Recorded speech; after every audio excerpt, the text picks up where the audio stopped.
तुम्हारे बाप का मुल्क नहीं है, ये हमारा मुल्क है। यहाँ पे 22 करोड़ लोग फैसले करेंगे। यहाँ पे फैसले आईन और कानून के मुताबिक होंगे। यहाँ पे किसी की मर्जी के मुताबिक फैसले नहीं होंगे। बंद कर दो ये बंद कमरों में फैसले करने वाले, बंद कर दो ये खुद को जमीन पे खुदा समझने वाले। अरे क्या बात करते हैं आप मुराद साहब, ये इनके बाप का मुल्क है, किसमें जुर्रत हुई है 70 साल में इनसे सवाल पूछ सके। 1971 में शेख मुजीबुर रहमान जो 160 नशिस्तें जीत चुका था बंद कमरों के फैसलों में, उसके ऊपर रेड लाइन लगा दी गई और सिर्फ 80 सीटें जीतने वाले भुट्टो को वजीर आजम बनाने की जिद में इस मुल्क को 2 लख्त कर दिया गया। दुनिया ने देखा वो दर्दनाक मंजर जब पाकिस्तान का परचम लहराता हुआ बंगालियों के कदमों पे गिरा और फिर बंगालियों का परचम हवा में बुलंद हुआ। किस में जुर्रत हुई है ये सवाल पूछने के इनसे?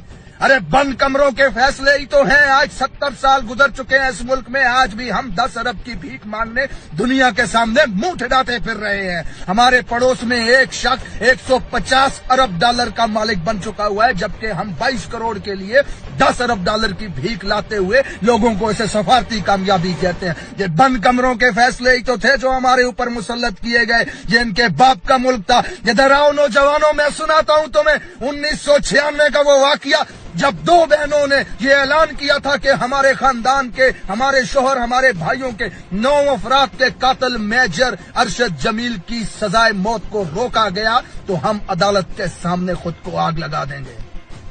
जज साहब के कान पे चूं तक नहीं रेंगी।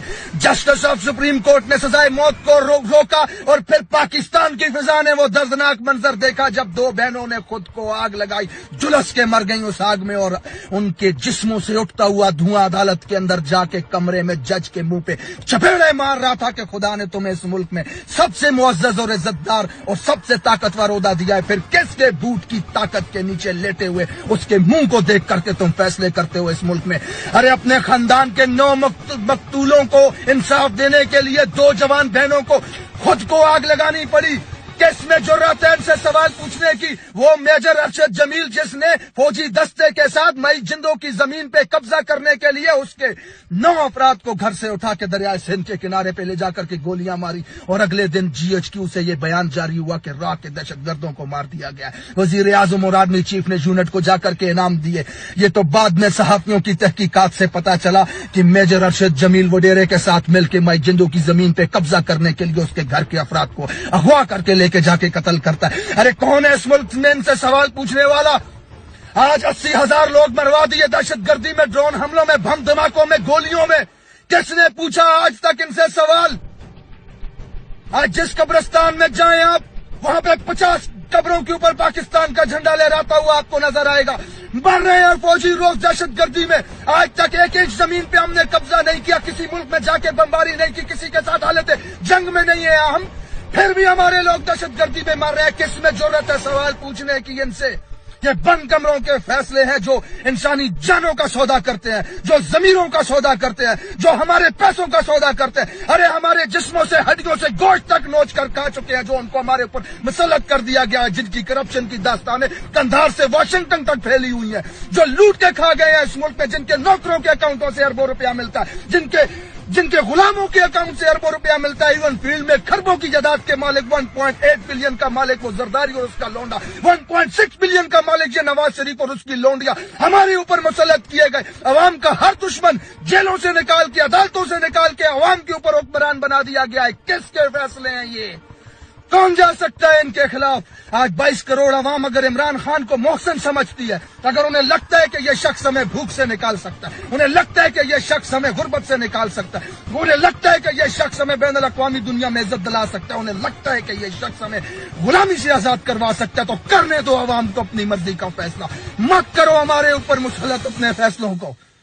बात करते हो हमारी हड्डियों से गोश्त तक नोच के ले जा चुके हो, ट्रक के पीछे हम आटे के लिए लाइनों में मर रहे हैं। आज ये बंद कमरों के फैसले थे, जिनके बाप का मुल्क था, जो इनके फैसलों के खिलाफ कोई खड़ा ना हो सका, तो आज हम इस हालत में हैं।